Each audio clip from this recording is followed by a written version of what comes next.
Hello, ladies and gentlemen. Welcome back to Random Parked, the show going over the world of used cars for sale on the internet with myself, Go Dodger, Kurt J. Mac, and ZK. Hello. Holy, they are getting so good at this. I'm so proud. This week we're going to go straight into the ads, as I don't think any of us have any particularly interesting stories to go over, unless I'm mistaken. Perhaps somebody else has done something. Unless you want to hear about how to catch some cats who escaped, I don't think that's the topic of the podcast. Yeah, very, very different show. And just the idea of what names you could give a show about catching cats sounds entertaining. All right. Random Parked. I don't know, that's kind of the theme of the show on occasion. And I think I'll just go ahead and go in a normal order this week. Because we're normal. You know what else is normal around this show? RX-7s. Seems like a recurring theme, the RX-7. Especially that first gen of RX-7. And I drummed up this week a 1986 RX-7 for sale, $100 OBO. It's got 99,000 miles on it. It's been in the woods for a while. It ran and drove when I parked it back here around 20 years ago. Will need to be towed. 20 years ago. Exclamation point, emoji, exclamation point, emoji, exclamation point, emoji. It's there's another example of the fertilizer. That is true. Apparently, when parked. Apex seals are very good fertilizer. I can't even see the front half of the car. It's buried. 20 years. How do you even remember if it ran 20 years ago? Right, yeah. Well, that's 1999. Am I doing my math right? Oh God, you just gave me the EBGBs. In my mind, 20 years ago, that was the 80s, right? They saw the Matrix and parked it in the field or in the woods. I mean, just to have the audacity to say that your 1986 RX-7 ran when parked was one thing. To say it ran 20 years ago is another. And I could be wrong, but I don't. This can't be an 86 because I think the 85 was the last year of the first gen body style. Not that I was doing research when I was looking up the when the fuel injected engine came into play, but it's one of those weird half year ones, isn't it? Like there was an 85.5 and then 86 was the actual first year of the FC, I think. Maybe, but obviously their memory's not that good because there's no way this thing ran 20 years ago. No way. And just that's one of those things that always cracks me up is like, oh, it ran when parked, but I've just been sitting for 20 years. So you're telling me you just put it out in the field for no reason. just forgot about it. Yeah, oh man, totally forgot about that RX-7. Let's go out there and see if it's still there. I'm sure it's good. Oh man, and these things are rusty little buggers, so I'm sure it's more than not running now. Yeah, you can't see the tires or the wheel. Like it looks like the dirt is up to the bottom of the car. Easily, yep. I suppose for $100, if you had one and you needed some like glass or like depression, an interior bit, maybe that would be reasonable, and then just junk the rest. Yeah, not a good passenger side taillight though. No, I mean, unfortunately, I try not to choose any ads that only have one picture, but in this case, they posted this same picture twice. So there wasn't much more to offer here, but this is one that really struck a chord with me. Just to have the gumption to say ran when parked to a 20-year-old rotary sitting car. 30-year-old rotary. Well, 20 years of sitting there. Actually, to their memory, right? To their memory. Could have blown up in 1989 for all we know. Also, in Ran When Parked, I have a confession. Gasp. Everybody already knows. But if you don't, well, it's happened again. One of us on the show has purchased a vehicle.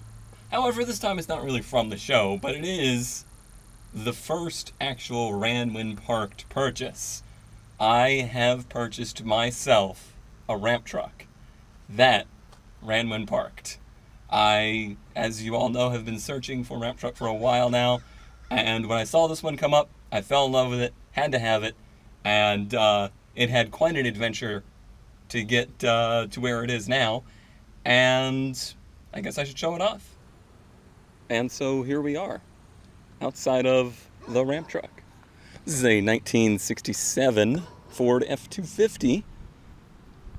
It's a Ford F-250, which isn't probably the top pick out there for a ramp truck, but it was perfect for me because that means it is really small for a ramp truck. It is actually quite a bit shorter than any other one that I had looked at. It is also a Ford. Sorry, Dad, I guess. I'm sorry.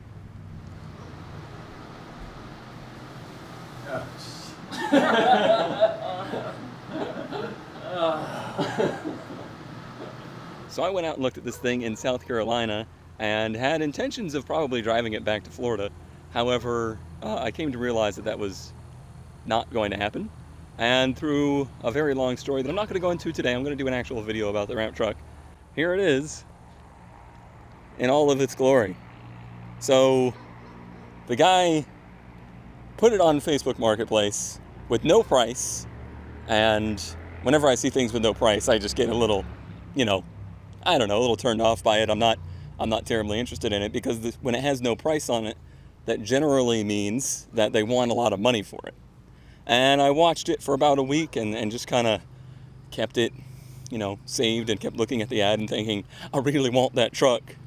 But eventually I came around to message, and I just messaged with, hey, can I get a phone number? I want to talk to you. And that is, just to be clear, that is not how I operate. I don't enjoy doing that. So I really wanted it. So I give the guy a call, and instantly I realize, the kind of very southern man that I was dealing with the thing. And through those discussions, basically this guy was like, hey, if you really want this thing and you want to come look at it, you should come look at it. I have so many messages, I can't even log into Facebook because I have so many messages, it just overwhelms me. So I was like, hey, I am very far away. It's kind of unlikely that I'm going to be able to, get this thing, but I really do want the truck. I have money in hand. I did not have money in hand. And I want to come look at it. So he was adamant about holding it for me. So he held it for sale for a week before I could even look at it. And I don't know why he did that. I guess he was just tired of getting ads, or getting people messaging and not calling and wanting to kick tires and that kind of stuff. I was just kind of straightforward with him, and I think it was advantageous because I bought this thing for $3,000 and he helped us ship it down here. Under the hood, we have a 352 FE. We think that's what would have come with the truck originally. He claimed it was a 390. However, if you know anything about FE Fords, which is basically an early big block Ford, or some call them medium block Fords, either way, they all look the same. You can't tell a 351 from a 360 from a 390. There are ways to find out, but I just assume it's a 352, and if it's not, we'll be pleasantly surprised someday. It's got some little things done to it here or there, like someone put some headers on it, someone put an Edelbrock carb on there. He had the air cleaner and he ran it over in his garage, I think is what he said, so it was ruined. He had it for about 2 years, never used it. He got it on a trade, had no purpose for it, and just decided it was time to clear the fleet. So, here we go. This is now my project ramp truck. One of the things I was really into was the bed, because it is a low bed. Originally, this bed would have had an open center, so the center channel would have been completely open.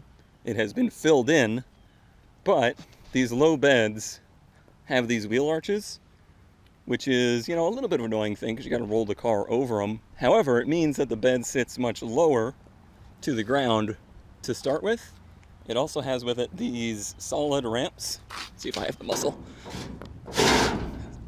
Solid ramps instead of, ridged ones. So that's a plus. Have I gotten the car on there yet? No, I have not. But I've measured it. It seems like it'll work. And if it needs some modification to work, we'll make it happen. But I think it's going to be really good. I love that it's a 250. I love that it's short. I like that the wheelbase is pretty short. It should be, a good little truck for us. It's got some rust. It's got the patina. Holy cow, the patina on this thing would make any hipster just go nuts. And I can't wait. I can't wait to get rid of it all. Look at this. Tell me this isn't cool. Obviously, this thing was used by some racing teams in the day. That's freaking cool. This was 1994. Oh, there's some other things in here too. This was a little bit later. Don Nelson Truckin'. We haul. Well, I haven't really dug through everything in there, but I'll definitely do that at a later date. Still has the original radio bracket in there. Someone had just thrown that back in there. Obviously, they took their head unit out, but I think that's like an original radio. Someone put a leather cap dash on it. It's got visors. Full. Look at the size of that visor. Kurt, I think the size of that visor is wider than your car. I'm fairly certain of it. It is a 4-speed manual. However, it's really a 3-speed manual and a first gear granny gear, as they call them. I'm still definitely learning the process of driving it, but there you have it. Ran when parked, and it actually does run, mostly.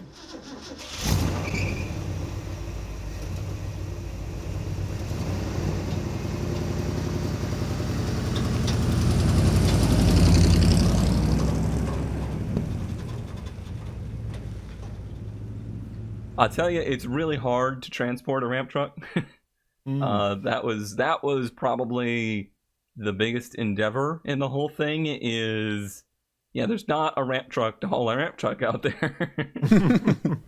That would be, I think you'd break the universe if you did that. Well, that's very neat. I like the 60s. To have a 60s car is on my list. All right. Kurt, what you got?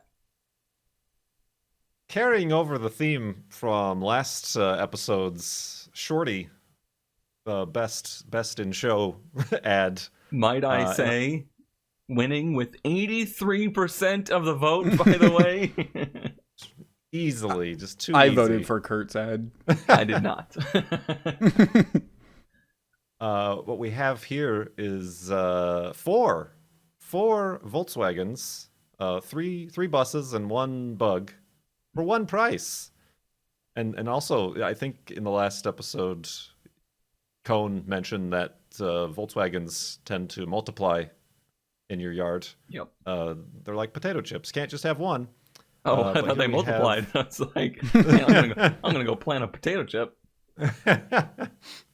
Apparently a 78 Riviera Pop Top, which had an engine fire, and a 72 Westie, a 73 Bug. That's only 3. I don't know what the 4th one is, but yeah, we have just a yard full of Volkswagen vans. I wish I had stopped to take a picture, because on the venture to get the ramp truck, we passed a VW yard. And when I say a VW yard, what I mean is somebody that had one and became a dozen. And there was Carmen Gias, there was bugs, there was campers, there was things. And it's just, yeah, it's an infection. Oh, wait, there's a Gia in the background, isn't there? That blue. Is that? Yeah. Well, yeah. Might be. Might be. Is it? I mean, it wouldn't be anything else, right? True, yeah. This guy obviously... Oh, what a picture. Yes. I don't think I've ever seen this angle before. No. That looks... This is, the pop-up top. Cozy? Yeah, the inside... Sure. Cozy and humid, it seems like. Humid. It's got the S13 seat fabric. Oh yeah, the tweed. The burlap. Oh man. This must have been the one with the engine fire. You can see the scorch marks behind the rear wheel well. Now that's some patina. That is some high temperature patina. I like that you could see on the front of it, it had like the spare wheel in the front. Somebody painted the spare wheel at some point, and the overspray went through the holes and painted the front of the bus. Why would you paint it on the... whatever? Why not, right? Why not? Wait, did this bug also catch fire?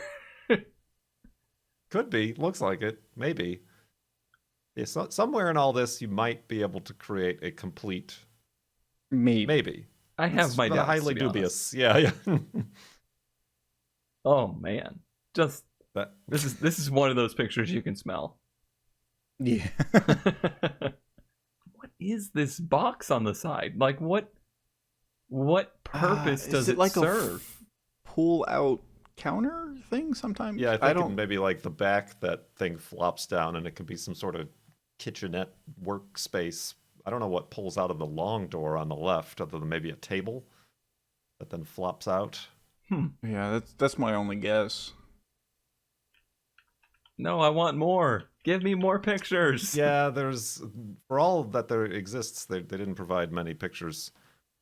I mean, they're VWs. Once you've seen one, you've seen them all. It's true. Mostly because they're all at one property. All like have bricks or something on the wheels, so Mhm. they don't roll off and escape. Hey, my cousin. And a cone. Yep. So yeah. Oh, there you see the pile of wheel stops in the back there? This pile of emergency brakes back here. And these can all be yours. Yep. I mean, there's already one in the yard. It's got to happen, right? There's got to be more. It's going to get lonely. You can't just have one cat. No, we can. I looked at my cat. And can't have only one cat. You've proved that to be a possibility. Oh, VWs. Mm-hmm. I don't know if it's part of the culture or part of the vehicles. Like, is it part of just the way the vehicles are that they happen to be in groups, or is it? I think part it's of, because like, they're all like the same mechanically. I don't know. Yeah, nobody sells VW parts. Everybody just sells an entire parts car. Right. And that's how you end up with so many shells. ZK, do you need to tell us something? This is a 1979 Ford Hearse. There's just keep going. Just flip through the pictures. And a 1982 Mercury Hearse. And a 1982 Mercedes limo. All for the sale from the same guy in the same yard. Like, I was just scrolling through and I was like, that yard looks the same as that other one. And yeah, this guy is selling 2 hearses and a limo that obviously haven't run since, I don't know, it's been these look like they've been sitting for 10 years. Oh, I love it. Oh, wait. Maybe. The tube television? Yeah. Look at that remote. Oh, man. That's cool. And but not every day you can get a whole like procession package. It's true. For those double funerals. What is this? I've never understood these. That's a TV antenna. Is that what they are? Yeah. Oh, I thought it was. I always thought that was just like some kind of visual fad of the limo. Like, no, this little tiny little wing was part of what made a limo. And today I learned what that actually is. I haven't seen one of those in forever, though. But yeah, you're right. Now I'm like remembering a lot of limos had that. Mm-hmm. Sometimes it was on the top, though, wasn't it? Oh, yeah. Yeah. Yeah. But right there in the trunk. Oh, that's just... Yeah, and these have been like sitting in this field for at least 15 years, I would say.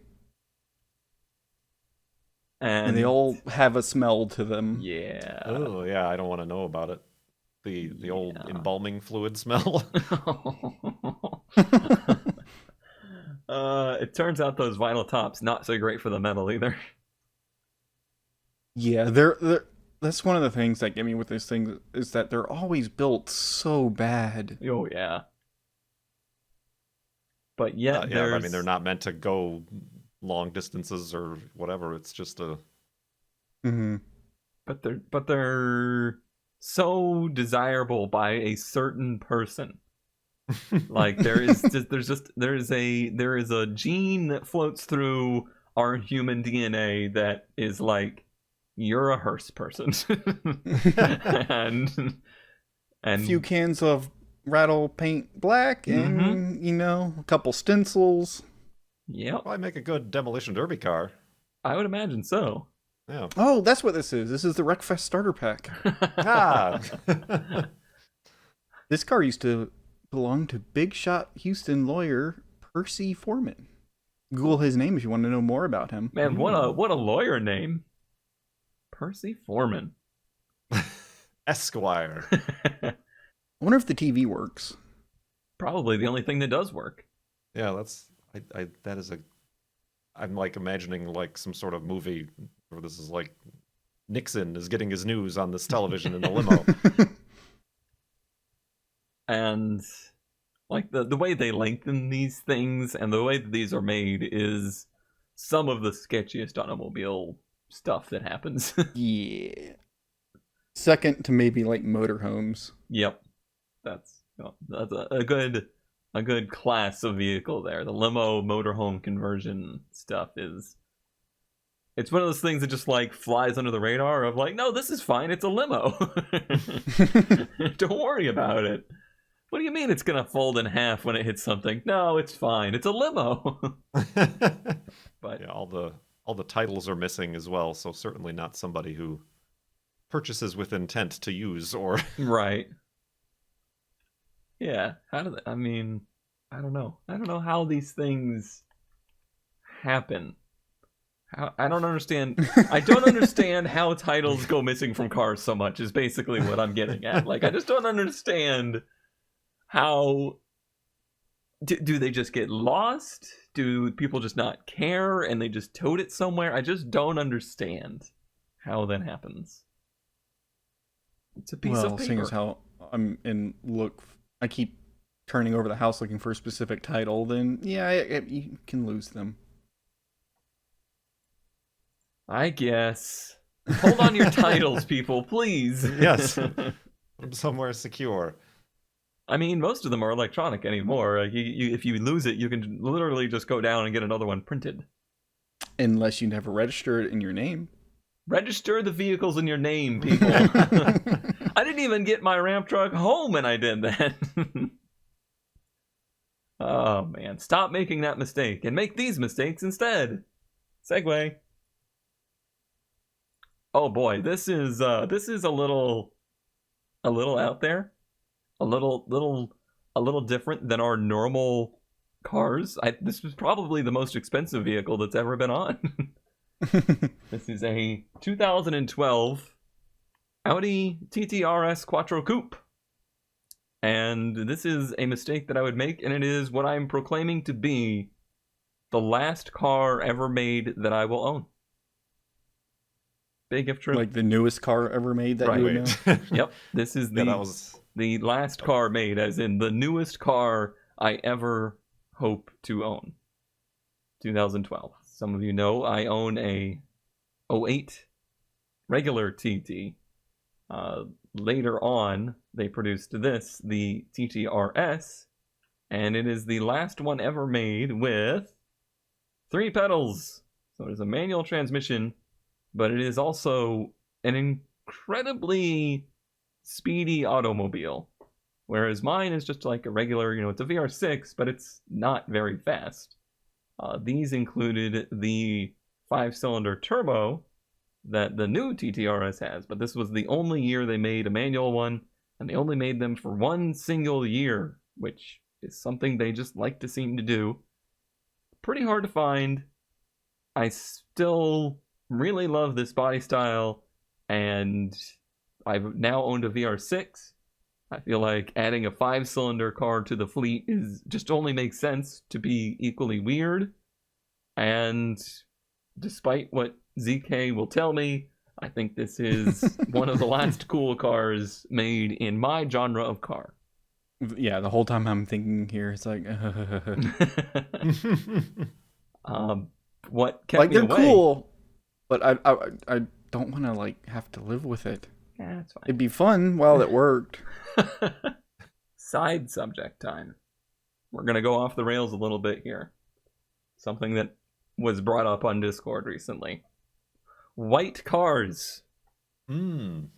I need your hot takes right now. White cars. Kurt. No, thanks. CK. Some cars look good, but no thanks. Some cars, yeah, it depends on the car. Cone. Love them. White cars are the best. I think I'm like the only person I've ever met that truly loves white cars. And I don't know why there's so much hate. It really depends on the model. Like a white like a white Corolla, not that special. But like okay, but neither is a blue Corolla. I would rather a blue Corolla. Why? It's still a Corolla. So at least it has some color and is beyond the grayscale that you see on modern highways. I'd rather have a bright green Corolla. I guess I'm just not that into standing out at all. Like, I would never own a yellow car. Preposterous. I mean, I own a red car, but it's like a dark red, and I don't know. I'm not that into being in something that is really eye grabbing, and maybe that's why I like these cars so much, because they are visually pretty boring. Like, they kind of blend in. They're not super exciting looking, and I think maybe that's possibly what I like about the white cars too. But I think the white goes well, sort of in this situation where there's a lot of black off, like accent colors. Accents, yeah. As opposed to there's a lot of like cars that are white that have like chrome trim.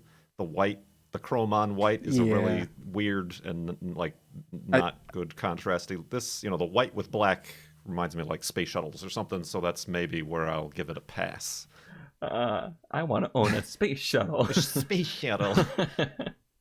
Because like the Julia in white is really stunning. Wow, I don't think I've ever heard you use that word before. Julia? How dare you? You can't use that word on YouTube. Because the Abarth is good because it's got the black taillights and headlights, but it's also like the chrome off-white too, right?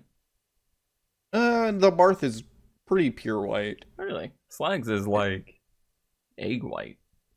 Maybe his is slightly different. I don't know. But like there are versions of it with a chrome headlight surrounds, and I think it just looks awful. But with the black headlight surrounds, it looks a lot better in my opinion.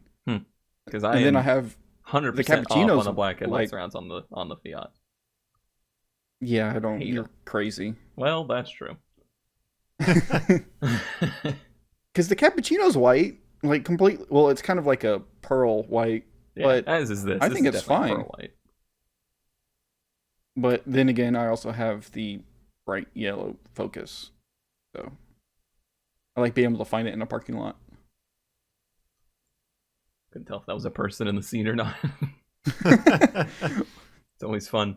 Oh, by the way, I'm selling this car you're driving. Yeah. Because it's white. Boring white color. I would even own a Viper in white.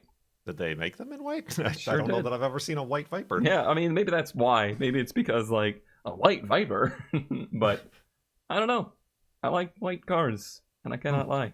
I also like black cars. I like reds. I like dark blues and dark greens, but it's always one of those things that comes up quite often of like, oh, I like that car, but why white? Just give me Skittle colored cars. You and your, what is your car's color? Tangerine something or? Tangerine Scream. Tangerine Scream, yes. If only the car was as exciting as the name. Wow. Wow. Who would own a yellow car? I know. Who would own a yellow car? I'd make that mistake. I made this mistake. Almost literally. This is a 76, not a 77, but a 76 Toyota Corolla. Going for $2,500. This one's got cool hubcaps, though. This one's got cool hubcaps. It has the 4-speed. Not that the 5-speed gives you any more speed. Wait, yours is the 5-speed? Yeah. Oh, I didn't remember that. Did you never use the 5th speed, I guess? I probably did, but it probably felt like I was still in second in a normal car. Right, yeah, no, there is not much of a gap between 4th and 5th. There's not much gap between any gear. It's like first, second, third. Well, yeah, it's well, obviously you own a car, you end up noticing that car more and more often, but I've been seeing a few of these pop up here and there. You got your thumb in your eye. I'm always surprised at how, like, one model year, the 76 to the 77, how the whole hood line and grille is completely different. Yeah, I really prefer yours. Yes, this is weird. Offset hood vent. Yeah, that's kind of well, I got dual hood vents. This one's got only one. Ooh, they really stepped it up for the next model. Yeah, year. they did. This one, not as great a body. Obviously, you can see a lot of rust in the corners. The interior is pretty bad. Interior, I remember what your car smells like all of a sudden. This one has that doesn't have carpeting. It's got like a rubber matte interior, which is real classy. Dash looks as good. Yeah, mine looks a little bit better. But yeah, it's about the same. Yeah. There's a lot of that foam that like expands and cracks and hardens. Overall, yours is a much nicer shape than this. Yes, and very much how so. much did you pay for yours? More than this, slightly, but not much more than this. Okay. But yeah, I mean, there was even one. Noticed a Japanese, a right-hand drive one that showed up on Bring a Trailer. It was a 4-door, and he listed it with a reserve, and it did not meet the reserve, which was surprising. That they would even list it with a reserve. Yeah, that, and I don't know. I just don't know. As much as I like the car, I don't know that there's a huge draw for these yet, or if there ever will be. Yet, you say? So it's an investment piece. No car is an investment. The only No. investment a car is an investment in self-torture. But I just don't know. They're always going to be basically the car that you wanted, which is something that's neat, but not so cool that you can't afford it. And it's just like, it's a little time capsule, but they're not sporty. They frankly can't keep up in modern roads unless you do something to them. And especially in some model years, not the prettiest things in the world. No, yeah, this one. Ooh. Yeah, that front is very dopey. Very dopey. But yeah, I mean, I'll take that emblem off. I think that would fit my new grill. But yeah, I mean, they're really big, like we've talked about in Asia and like Thailand and the Philippines and stuff like that. There's especially like the islands. A lot of, they seem to be really popular. Yeah. A lot of which tuner, vibes and probably makes sense because there's no highways. No highways, and there's no like alternative. There's True. no like muscle car, know, scene or anything like that people pick up on. So this is the easy to do an engine swap sort of quote unquote muscle car that they can get their hands on. But yeah, I just thought it was it's almost a carbon copy of mine, if not for the dopey front and not as good condition. Right. Yeah, I don't know. I've certainly grown to appreciate these through like experiencing yours and whatnot, but I appreciate them as they are. I don't want them to become I don't want these to be a $5,000, $10,000 car, because then to me they're not getting the miles per gallon that they should. The miles per gallon at put that on a $4,000, at $3,000, somewhere in that range, pretty good miles per gallon. 4,000, maybe just a little. Kind of massage the market a These little bit. These are definitely worth $7,500. Oh man, I mean, I think the same thing about Z's. Like, I love the 240Z, great car, amazing car. It's not. You're not gonna get $10,000 out of one, though. You're not gonna have $10,000 worth of fun out of one in 2019. you have to put another $10,000 into the thing to modernize it to make it, fun to drive anymore. In my opinion. Just wait until I'm trying to drive a 1967 Ford F-250 ramp truck on the roads to really show you the experience of, like, you gotta be a special kind of messed up to enjoy driving old vehicles on modern roads. Raise his hand. Yeah, I mean, just in the little bit I drove the Cappuccino, it's like, all right, we're about to, strap on the helmet, get those belts tight. We're about to start the Indianapolis 500. We have to get through this roundabout. It's an experience. It's not for everybody, but if it's for you, I think something like this is a better value than something like a Z or a Celica. That those things are stupid expensive. Yeah. And now for ZK to have some 900 horsepower car. Nope. This is a 1985 Toyota MR2, first gen, so E011. Not just a first gen, but a Mark 1A. I don't know that much about MR2s, but okay.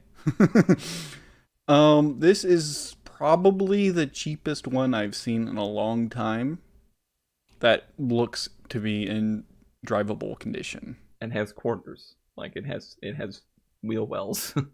Yeah, it's not rusted to hell, and seller says it drives fine. I think the AC even works, which is amazing. Lies. The headlights go up and down. Hey, mine has the same leak. Engine has a small oil leak by the distributor. Yep, I just ignored that one. Distributor. Yeah, the distributor sits on its side off of the head. Okay. Is it just like a little O-ring or something? Right. But it's a bear to get to, so I was just like, well, that's self-changing oil right there. A 5-cent part that takes 8 hours to replace. That's the one. But yeah, this particular one, it's a little rough around the edges, but like... Aren't we all? If you wanted an AW11, this is like a good starter one, I would say. Maybe. You don't sound real confident. I don't know. That's a good headlight switch. I guess I have the ability of like helping you with that decision on whether this is or isn't a good purchase, because I did own one of these and I paid about $1,000 less than this. And I feel But how many years ago was that? That was 4 years ago, 5 years ago. They're so tricky to buy because they are expensive for what they are, but probably one of the just most joyful cars you could ever experience. That it kind of goes back to the Corolla thing where, driving one of these is an adventure. Like you got to ring them out to keep them up with traffic, and they are, a little bit tricky to drive for what they are. But boy, it's one of those cars that could instantly make you have a better day driving it. But they're starting to get to that point where they're hard enough to find, and there's enough cult following around them that I feel like the price is getting higher than the amount of fun you can have with it. 3,500 seems, I would say it's edging the border into that. Probably talk them down a little bit. Yeah. And it's got a little bit more done to it than I would like, but nothing that's not, like, undoable. Rebuilt engine. In my opinion, some decent wheels on it, even though Cone hates black 6-spoke wheels. Boy, those are ugly.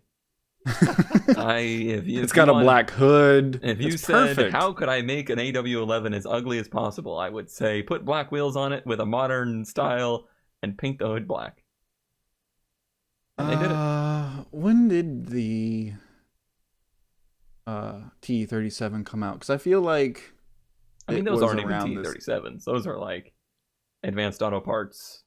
Well, no, they said they were Koenigs. Really? Yeah. They just don't. They don't look nice. That's just your opinion. It is just my opinion, but it's very strong. Is that a ramp truck in the background? Oh no, that's a trailer behind it. This thing here is neat. So you see this circle on the door panel? typically the window crank is sunken into that circle. But on the power window models, they made this big circle thing that like bolts into there to hold the two switches for the power windows. It's so extravagant for what is usually a pretty simple vehicle. Alrighty, well, I mean, I almost feel like cars like that are mildly interesting to most. Like, I think the MR2 is one of those cars that is only interesting to a very specific age range of people, which includes my dad, interestingly, so it goes back that far, and we're probably like at the end of that. But for us, they're very interesting, but for most people, they're probably just like, oh, look at that cool lady's car. And if we go into the mildly interesting category, whoops, I clicked the wrong thing. Spoilers. How about this mildly interesting automobile? Oh, that's a cool 80s thing. It is a cool 80s thing. However, it is mislabeled. Yeah, I was going to say, no. No. This is a Subaru XT6. And I believe that would be like an 86, 87, somewhere in that range. Correct me if I'm wrong, Subaru fanboy Kurt. Probably. I don't know that much about these other than that they preceded the SVX. Right. This is the predecessor to the SVX, which is interesting because most people say, and even like the journalists, when they write about the SVX, they're like, Subaru developed this unique, one-of-a-kind sports car to compete with the rest of the Japanese manufacturers, completely ignoring the fact that there was basically a first gen of the SVX. And it was this very strange nugget of an automobile. Is there two of them right there? Yes. There are two of them. They're selling the one with the old lady in it. They are. And they're also selling for a friend, and maybe the friend's the old lady. I don't know. But I've never seen one of these. I don't think I will ever see one of these, and it is mildly interesting to the point of which I don't know that I would ever own one, but if I saw one in person, I'd be like, neat. Right. I can't imagine they're good. No. And it was also, they also had the 6 cylinders option. Yep, this one, this is a 6-cylinder version. I think it's only like a 2.6 or 2.8. Right. The SVX is 3.3. But other than that, it's basically the same. Like, it's the flat 6, it's the Boxer 6, it's all-wheel drive, they're all automatics, and they're all coupes. And it's just this weird, quirky coupe that I don't even know what it was supposed to be competing with. It was available with the 5-speed. Oh, was it? Yes. Interesting that you could get one of these with a 5-speed, but not the next generation then. Because the 3.3 liter, none of their Subaru's manuals could handle the torque. Oh, we're just gonna reinforce that meme. You could say that none of them ever were. And I don't know if this little hood scoop was something that they came with or something that was later. I think it's stock. I don't know why they did that though. Subaru. I was thinking maybe it what is it, the Stereon? Like maybe that's what this would go against. Like the Stereon, like the Celica of the day. Like it kind of visually reminds me of that generation Celica, a Celica All-Track.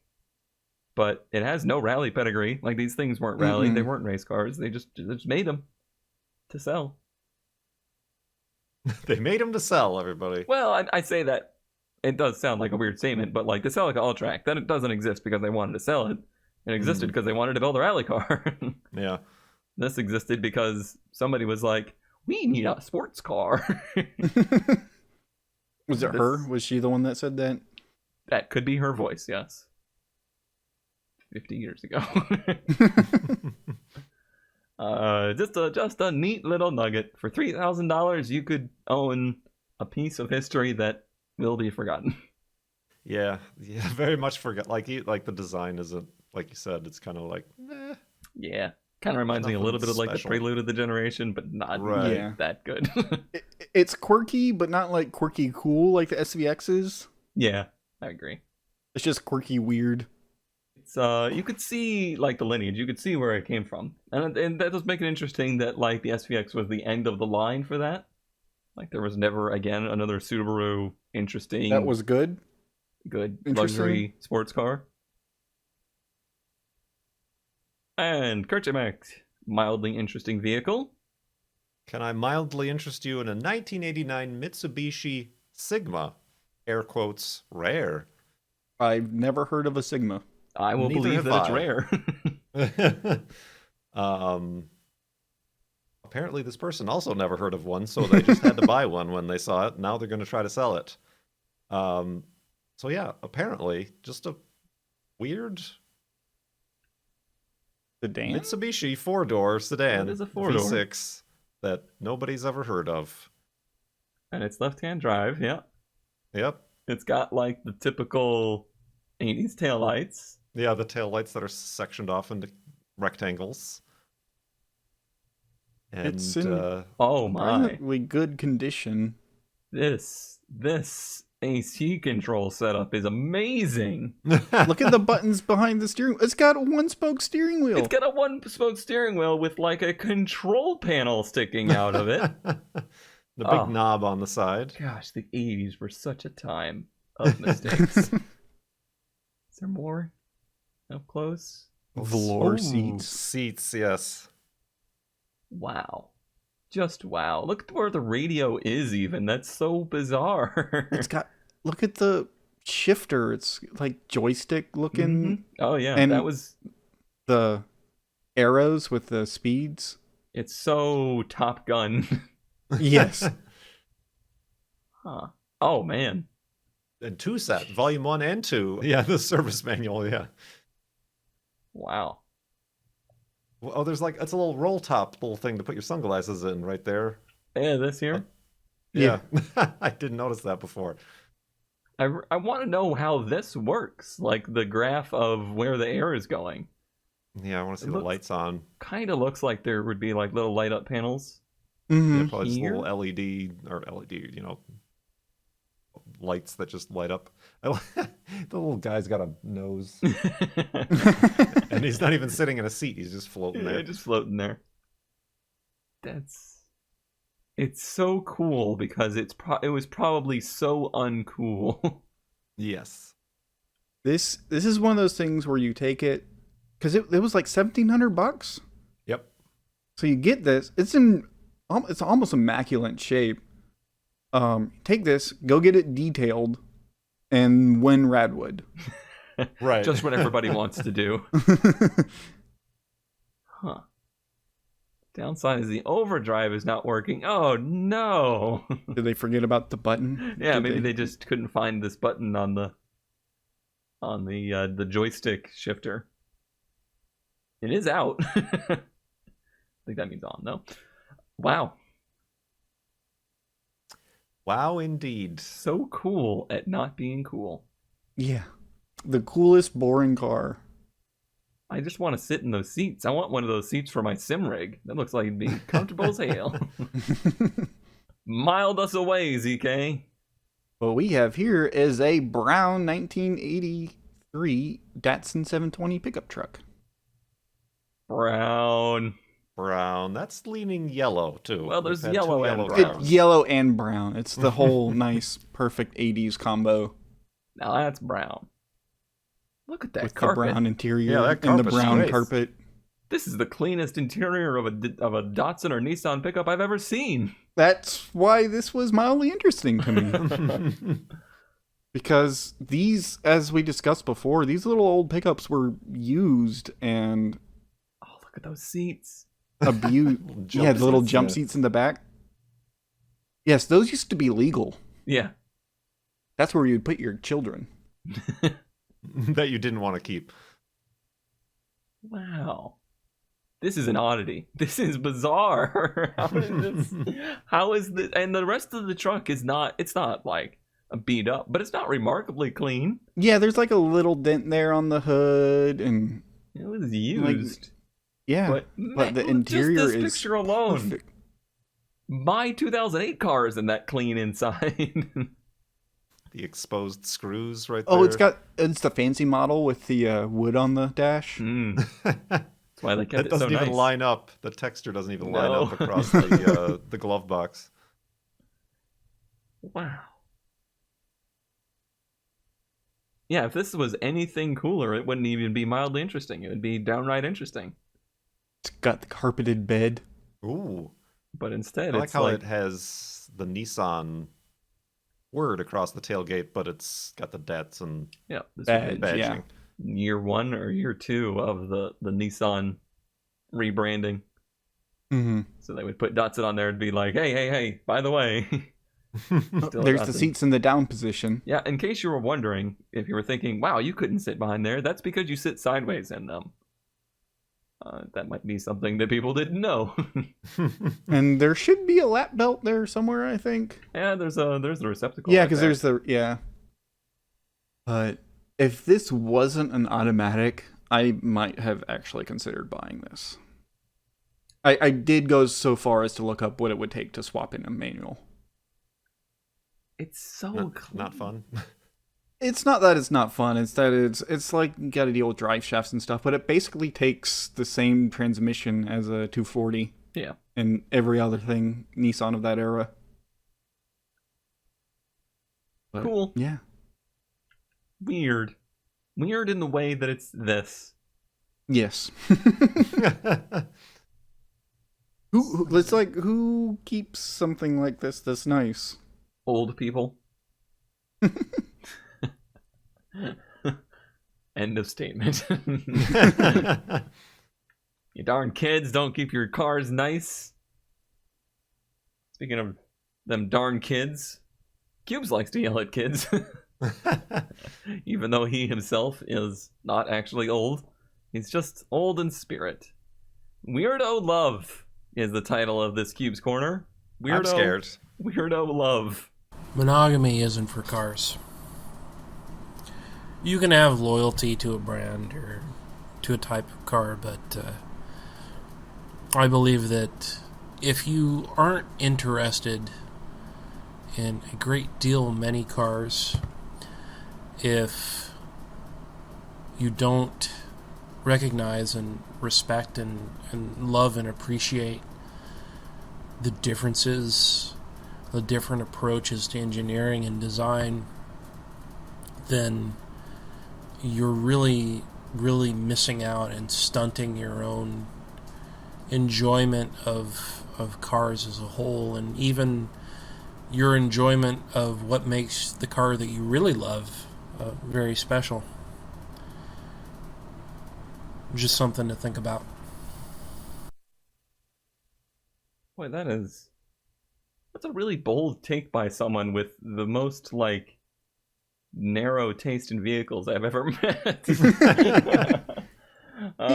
Cubes does like other cars, he just doesn't like to admit it. Yeah, that is true. I get the impression he has a lot of appreciation for other vehicles, but there's a very set style of vehicle that he would actually want. Mm-hmm. I think also going back to the Volkswagen hoarders seem to get in a rut that is against what Cubes was saying here. Volkswagen. I need another Volkswagen. Look at that Volkswagen for sale.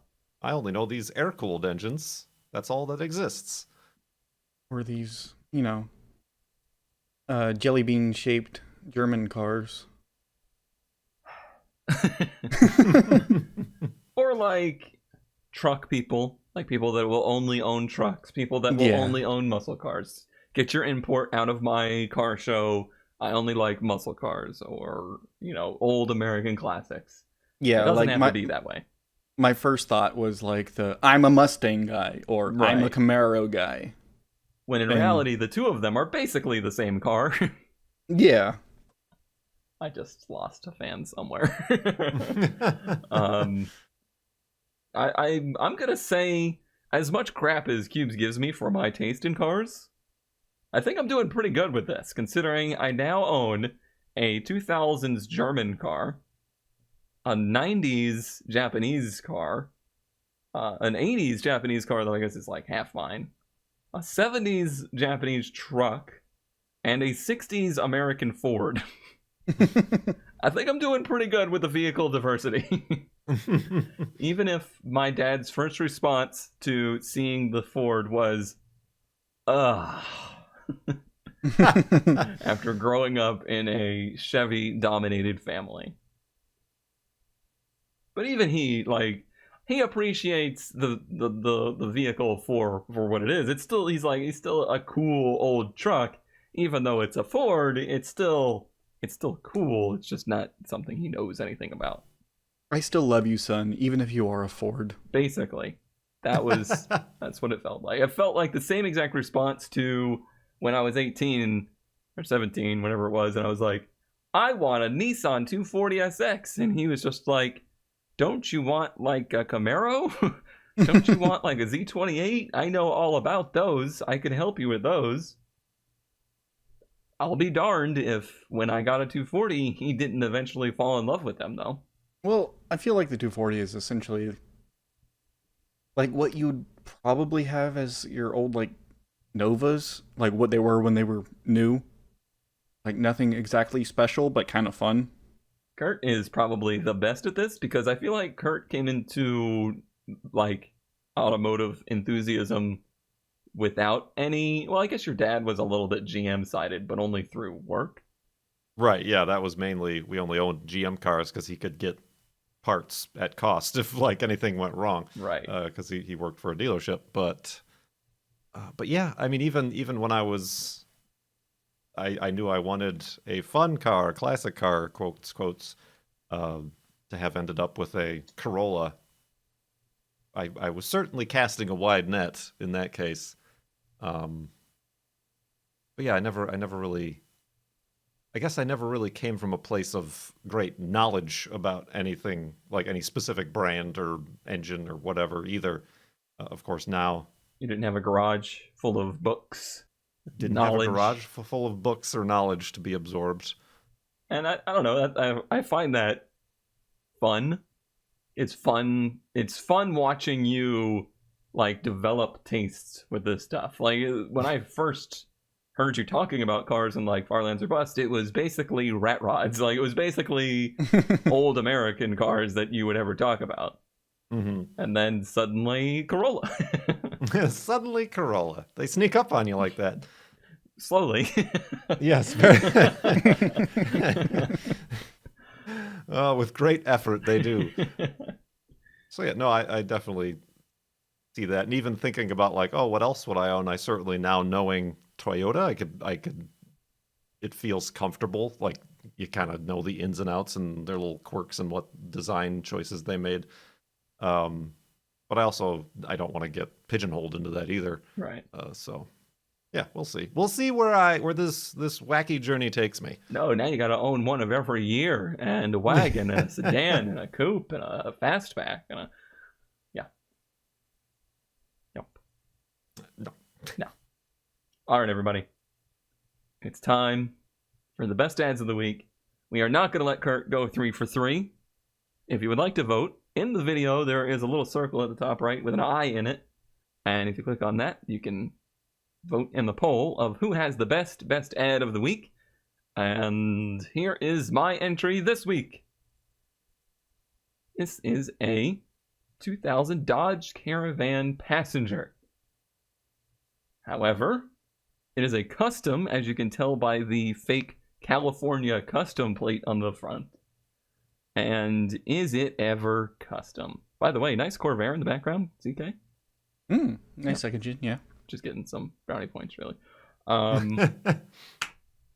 Look at that interior. I read the description. I know where this is going. But look at the interior. That's pretty cool. It's and these are the front seats, right? Yeah, it's like a and caravan. That glass looks suspiciously close. It does look suspiciously close. Oh, my.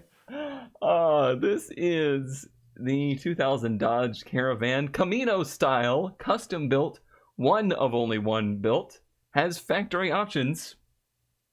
That was literally rare. Basically all it said. And Wait a minute, that handle is still there for the It is. Yep. the sliding door. The door handle is still there, and it's basically the back door hatch and the rear quarters just scooted all the way up to where the back seats would be, and then re-welded in place. And an F-150 rear end? I think that's actually... Those look like F-1... I think that that's might the be the Caravan stock back head. end. Is it? Yeah. Because those just look a lot like the F-150 taillights of the era. Well, I mean, of that era. But no, yeah, I guess they're like, a little shorter. That's the factory back end of a Caravan, but... So did they just without get a second hatch? Yeah. Another Caravan died for this. Good. Good. Yeah, really. Not a huge loss there. Also interesting, just there's this for sale, right? The same person at the same time is trying to sell a 64 Plymouth Valiant and a 57 T-Bird and a 67 Lamar and a 73 Mustang and a 31 Ford Coupe.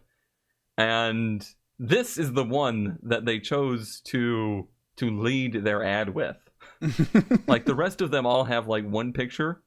This one has all of the rest of the pictures in the end. Well, this is the one we're actually talking about, so maybe they know what they have here. Right, they got something special. $6,500. Yeah, that's shocking. Oh, it wasn't boy. even like well kept, or even seems like it was painted after they did the conversion. Yeah, Certainly like, not. yeah.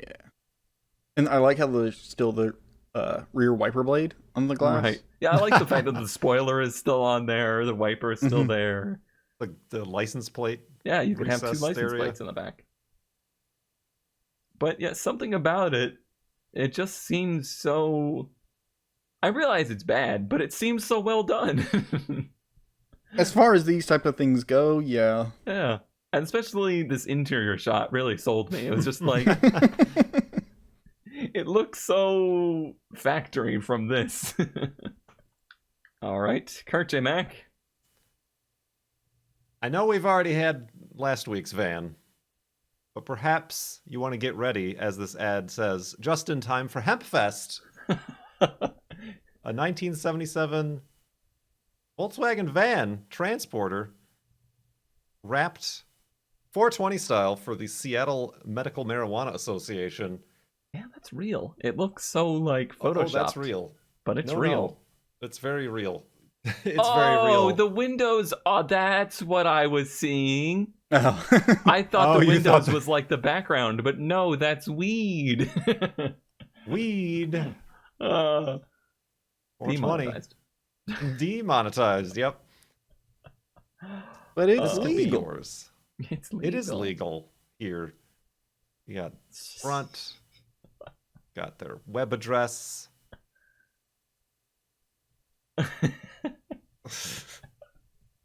This could be yours. This could be your. It's actually not that bad looking, like of a condition of a van. And here's Yeah, the proof it's just that a it's not a wrap. Photoshop. Yep. And then they even did provide a picture weedified. Ooh, the top. I didn't notice the top has Yeah. a big. Ooh, my. Oh yeah, here's pre-weed. This so is yeah, your actually, car. It looks This is like your if car you- on drugs. Episode title. Yep. Oh man, that's the most Seattle thing you've ever Mm, given us. yep. It's so good. I like in the It is. description that it says that this car has a lot of history, and I'm just Yeah, like, I want to. what? I don't want to know, and I want to know what that history is. Unfortunately, they don't remember either. As far as just VW vans, 7100 in what seems to be a pretty good shape, like I think Sure. that's not too unreasonable. $1,000 in a wrap that I guess you'd probably want to keep just for the lulz. At least for a little while. Yeah. Although you might have an interesting gauntlet of people like approaching you. Yeah, you some might not wanna- unwarranted attention. Right. Don't want to park it outside. People might think you're stocking something in the back. All of a sudden, there's a knock on the door. Hey, man. Although, quite a delivery vehicle if you were in the business. That's pretty good. That's pretty good. Boy, the VWs just keep giving for you. Mm-hmm. Just they like we saw at the beginning. They bring out the interesting subjects. And ZK. What we have is an 88 Chevy C10 crew cab bagged and bodied. I'm not bagging the ramp truck, ZK. You better one of these days. So it's a crew cab Chevy C30 body on a C10 chassis, apparently, that is sitting on the ground. Is this the same truck? Yeah. There's different pictures of it in its phases. This thing's got lineage. But it's got like 22s on it, and it's sitting flush. That like is. And it looks like the top's been chopped a bit. Oh yeah. Oh yeah. Oh, I didn't even see it in that first picture when you pulled up the ad. It was like blending in with the house. I'm like, what am I looking at here? The back end just is because for some reason they didn't paint the tailgate area. Right. Yeah, I don't know what was going on with that. But this has apparently got a lot of history in it, or at least they've been working on it for the past 10 years or whatever. Yeah, there's so many pictures of eras with this thing and so much metalwork. Good lord. Yeah, there's a lot of metalwork on this car. Like, this is high effort stuff. Well, let me just put the plywood in the bed. Oh. That's what it started as. Don't tell me. Yep. That's wild. It started and as sad. Huh. That's pretty crazy. I think what's sad is what I'm discovering is all of these like slammed big trucks, like all the like C30s or F250s and F350s. They basically unbig truckalize them. Like they put them on car frames or F150 frames or, you know, regular C10 frames. Mm-hmm. It's kind of negates the appeal to me. Like I like the idea of it still being work truckable and being slammed, but this is just those do exist. But like the full show ones like this are definitely, you can't pull anything with this or put anything in the bed. Drive it or drive it. Yeah, you could. I would totally drive this. I noticed that they didn't do any of the glass. Right after the chop top, they didn't do the glass, which that's seems always like a pretty major deal. I've always wondered where the things that do chop tops, where they get the glass for those, because I have seen chopped cars with full glass all the way around. I'm like, where do you order that? Expensive. Is it just Lexan or something? No, I imagine that they're getting custom windows made. It's got to be in the pricey. Description. It said something about that. We got a paragraph to get through here. I have a glass guy that quoted $600 to cut down the windshield and rear glass. So they cut down the original? That seems tricky and scary. Yeah. And it's broken. Yeah. Oh yeah, 22-inch centerline smoothies. I liked this era the most. This I'm on board with. This looks cool. Yeah. This doesn't look cool anymore to me. It's the same body though. Like it's just the only thing they chopped it. I guess that is a difference between it. Once they chopped it, it becomes an art. Like this is an art piece now, and you know, art is subjective. So I don't happen to like this style of art. But he says he's 6'7" and he still fits inside of it.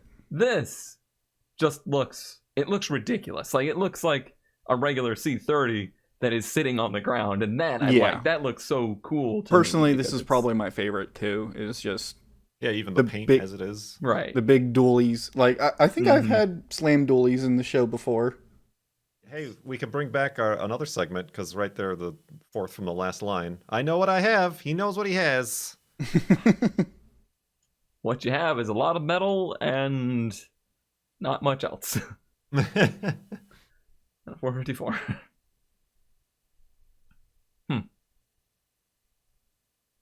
I wish you should this go was find this